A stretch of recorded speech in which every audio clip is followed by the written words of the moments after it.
Several sports teams are getting involved in the debate over Confederate monuments in Florida. The Tampa Bay Buccaneers, Lightning, and Rays all issued a joint statement today saying they'll help pay to have it removed. Protesters gathered outside the monument today denouncing the county commission decision to let the statue stay unless private funds were put up to remove it. People would have 30 days to raise $145,000. So far, they've raised $12,000, but that doesn't count whatever the teams decide to chip in. Well, the news over the last few days has many Americans, perhaps you, feeling distressed and fearful of what's next. We decided to speak with a leading civil rights leader in South Florida for some perspective.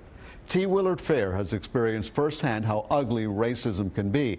He tells us there is no need to lose hope. CBS 4's Auralia Ortega has more.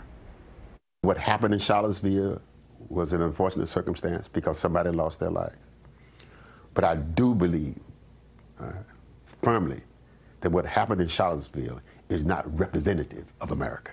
T. Willard Fair has been at the helm of the Urban League of Greater Miami, an organization whose goal is to improve the lives of Black Americans since 1963. That's the year he moved to South Florida fresh out of graduate school. When I came here, you couldn't drink out the same water fountain.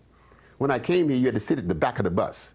When I came here, you couldn't live where you wanted to live in accordance to your ability to pay and buy what you wanted. The 78-year-old says although some people believe what happened in Charlottesville, Virginia shows there's still deep-rooted racism in America, the events there don't compare to the things he's fought against in the past. I was not afraid of George Wallace.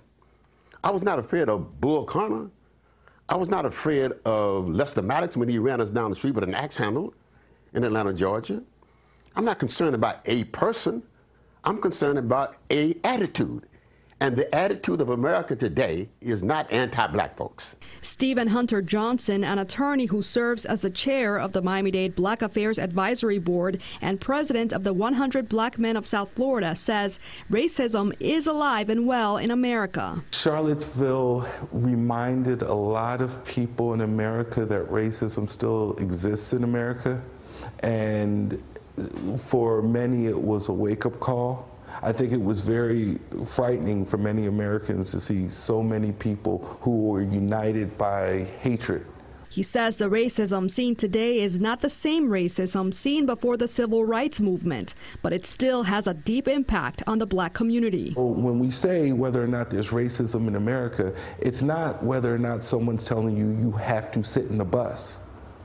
But it's whether or not you still have to be better, be smarter, be nicer, to be seen as less threatening in order to be treated like you should have been treated when you walked out the door anyway. He and Fair disagree on the mark the events in Charlottesville will leave behind. 18 people died in the McDuffie riots. 50 people died in the Rodney King riots. 1,000 buildings were destroyed in the Rodney King riots. Only 50 buildings were destroyed in Miami. But the key to it is that those riots sparked riots all over the country. Charlottesville is not LA, or is not the Rodney King incident. Charlottesville is not the McDuffie incident. Charlottesville was not a tipping point to Black America. Charlottesville, I think, was a reminder to the rest of America that yes, these hate groups are still here, they're organizing, and they don't just hate Black people. They hate Black people, they hate brown people, they hate Jewish people. Auralia Ortega, CBS 4 News.